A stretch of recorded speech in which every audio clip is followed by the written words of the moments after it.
Here you have a square defined by a kinetic edge. So you have a random dot kinematogram.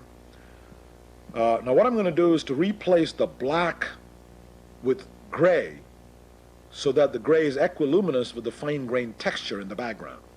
Okay, so instead of black against texture, you have light gray against texture, with the mean luminance of the gray being the same as the texture. So now you're clearly seeing a square defined by motion parallax. Now I'm going to match the luminance of the pixels, and you'll see what happens. This is similar to an experiment done by Ramachandran and Gregory, who used equiluminous chromatic borders instead of texture borders. You notice there's a dramatic loss of the square.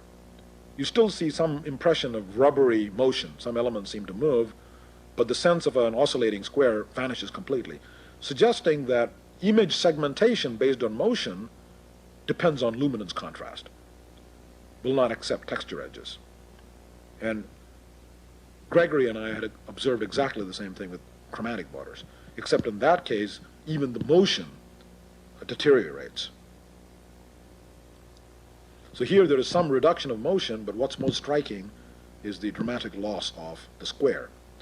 If you use chromatic edges, motion is reduced considerably, and again the square is also lost completely.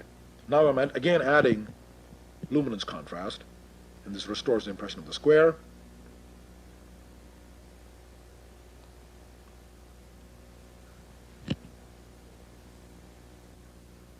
Very vivid impression of an oscillating square. If I make it equiluminous, again the square disappears. So what we are arguing is that image segmentation based on motion is especially sensitive to luminance contrast. It needs luminance contrast and fails at equiluminance.